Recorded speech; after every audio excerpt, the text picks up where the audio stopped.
Prince Harry revealed to host talk show next year with friend James Corden. Harry will make a second appearance on his James Corden show to sell his book, a royal expert claimed. Prince Harry announced the release of his memoir next year during the Queen's Platinum Jubilee. The Duke of Sussex promised that the book will be accurate and wholly truthful, and said it will focus on his experiences, adventures, losses, and life lessons. Royal commentator Neil Sean has claimed Prince Harry is considering taking over from the Late Late Show host James Corden to sell his book next year after putting in an appearance on the program earlier this year. Mr. Sean said, "One of the ideas that they are floating around over at CBS is the fact that Prince Harry, for one night only, could simply take over the Late Late Show, which is hosted by James Corden. When you think about it, does make perfect sense simply because they are good chums. And, of course, it would be a great way for Prince Harry to sell that book directly to the American public. They could film some sort of skits and jokes, the type of thing that happens on these late-night shows." He continued, "Now a lot of people may skip and say, 'Oh, this won't happen. It can't be all serious.' They need to be able to show a fun side. And as ever, we have to say allegedly at this stage it's very early days, but this has happened. The book is due for release in 2022 during the Queen's Platinum Jubilee." Announcing the upcoming release, the Duke said, "I'm writing this not as the prince I was born but as the man I have become.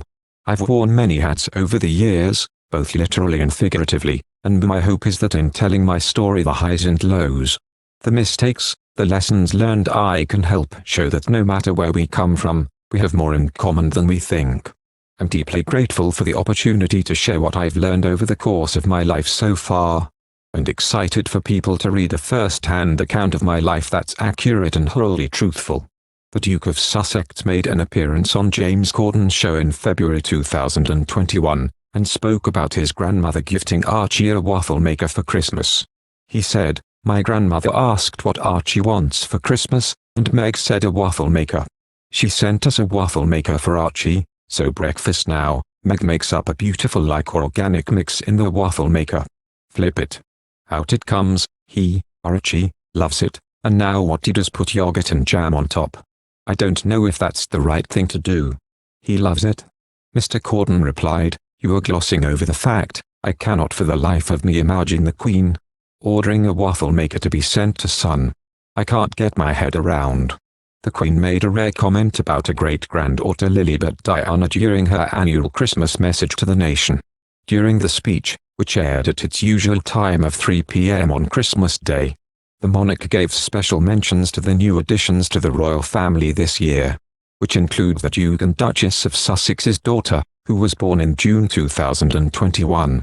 Her Majesty remarked at one point in the speech, "Adults, when weighed down with worries, sometimes fail to see the joy in simple things, where children do not," before going on to discuss the young children her family have welcomed this year. She said, "And for me and my family, even with one familiar laugh missing this year, there will be joy in Christmas, as we have the chance to reminisce, and see anew the wonder of the festive season, through the eyes of our young children, of whom we were delighted to welcome 4 more this year." The Queen is yet to officially meet little Lilibet, as the family of 4 have not travelled back to the UK since her arrival. It comes after Harry and Meghan, who now reside in Montecito, California, thrilled royal fans with the first photo of Lily, the precious family portrait, which was their Christmas card for 2021. Sees the family posing on some steps with little Archie sitting on Harry's lap and Meghan lifting Lilibet in the air. As Queen Elizabeth reaches the end of a momentous and bittersweet year, her annual Christmas Day message has struck a deeply personal tone.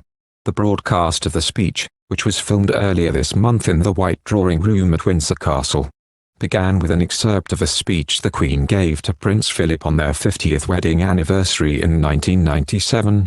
Although it's a time of great happiness and good cheer for many, Christmas can be hard for those who have lost loved ones.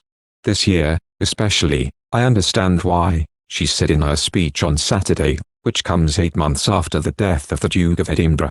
But for me, in the months since the death of my beloved Philip, I have drawn great comfort from the warmth and affection of the many tributes to his life and work from around the country, the Commonwealth and the world, she continued.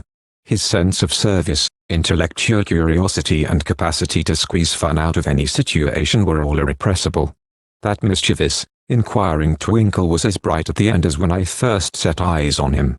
But life, of course, consists of final partings as well as first meetings. And as much as I and my family miss him, I know he would want us to enjoy Christmas. Thank you for watching. If you like our video, would you please help us like, share and subscribe our channel. Wish you happy to see our videos. Thank you very much.